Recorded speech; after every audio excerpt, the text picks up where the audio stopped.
तरह तरह की आप यूट्यूब पे वीडियोस देखेंगे, लोग को ज्ञान मिलेगा कि भैया ये कर लो, वो कर लो, ये कर लो, वो कर लो। मैं आपको दो तीन बड़ी बातें कहना चाहता हूं कि अपने पूरे अंतिम समय को पढ़ाई के लिए समर्पित जरूर करें।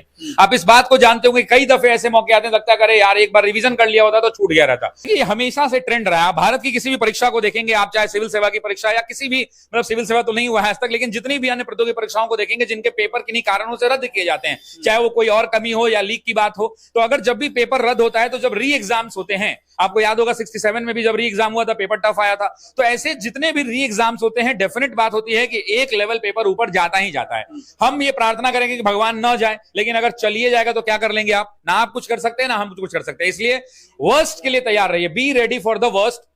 आप अगर सबसे बुरा आपके साथ क्या हो सकता है कि पेपर कठिन आएंगे, पेपर कठिन आएंगे तो ना आपके लिए इंडिविजुअल तो आएगा नहीं, सबके लिए आएगा। सही आएगा तो सबके लिए आएगा, इसलिए बिल्कुल इसकी चिंता नहीं करनी है कि पेपर टफ आया कि आसान आया। अगर आपके लिए कठिन है तो सबके लिए कठिन है। आपसे जितना सवाल बनता है आप सवाल को बनाएं और अपनी परीक्षा को आगे बढ़ाएं, बिल्कुल डेफिनेटली। अगर आप समझिए इस बात को कि अब शिक्षकों के अंदर में आप जो है 1 to 5 के टीचर्स हैं, तो बट लेवल है कि उसके अंदर में जो जीएस का पेपर का लेवल होगा वो उस लेवल का नहीं होगा, थोड़ा बिलो लेवल होगा। अब 6 to 8 का जब लेवल जाएंगे तो थोड़ा अपराइट होना चाहिए, 9 10 का थोड़ा और अपराइट होना चाहिए, और 11 12 का और अपराइट होना चाहिए। तो इसमें कोई विडंबना नहीं है भाई। आप शिक्षक बनेंगे, आप कल 11वीं 12वीं के छात्रों को पढ़ाएंगे, तो आपका लेवल कम से कम उन छात्रों के हिसाब से होना चाहिए कि आपके पढ़ाए हुए बच्चे 80-90% बिहार बोर्ड में लेकर के आए। आप क्या करने वाले हैं? आप चुनकर मैट्रिक के विद्यार्थियों को पढ़ाने वाले हैं। आप जब शिक्षक बनेंगे तो आप 9 10 में बच्चों को पढ़ाएंगे, तो आपकी क्षमता उस लेवल की जांच होनी चाहिए कि नहीं होनी चाहिए, कि क्या आप में उतनी क्षमता है कि आपके द्वारा पढ़ाए जाने वाले 9 10 के बच्चे मैट्रिक में फर्स्ट डिवीजन 80%, 90%, 95% जैसे स्कोर कर पाए? क्या 12th के अंदर में आप जिन बच्चों को पढ़ा रहे हैं,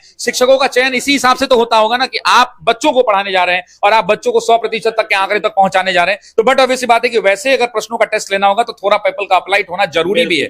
तो ऐसी परिस्थिति के अंदर में बिहार का बेहतर भविष्य गढ़ा जा रहा है, और सरकार को भी हम धन्यवाद देते हैं कि अभी 1 साल के अंदर में लाखों लाख नहीं, लगभग 3-4 लाख वैकेंसियां, ये मुंह से कहना बहुत आसान है, धरातल पर उतारना बड़ा कठिन है, और उसमें भी सबको तनख्वाह भी टाइम पर देना है। एक चुनौती है और बिहार सरकार इसके लिए धन्यवाद के काबिल है। देखिए, तो आप वेटेज के हिसाब से देख सकते हैं, मॉडर्न हिस्ट्री में, आधुनिक भारत का इतिहास में राष्ट्रीय आंदोलन काफी महत्वपूर्ण है। विज्ञान से काफी ज्यादा प्रश्न पूछे जाते हैं, साथ ही साथ करंट इश्यूज से भी बहुत ज्यादा प्रश्न पूछे जाते हैं। तो इन विषयों पर परंपरागत रूप से पकड़ होने की जरूरत है। लेकिन आप इस बात को समझिए कि जितने छात्र तैयारी कर रहे हैं सबको पता है कि इससे ज्यादा आता है, तो सब उसको पढ़ता है। ऐसा तो है नहीं कि इंडिविजुअल बच्चे अकेले पढ़ते हैं। तो ऐसी परिस्थिति के अंदर में ओवरऑल अटेम्प्ट बना के चलना होगा, और मुझे लगता है बिहार के बच्चों ने काफी मेहनत किया है। आप बिल्कुल पॉजिटिव होकर जाइए, माता पिता का आशीर्वाद लेकर के जाइए, गुरुओं का आशीर्वाद लेकर के जाइए। आपने मेहनत किया है और आपकी सफलता सुनिश्चित है।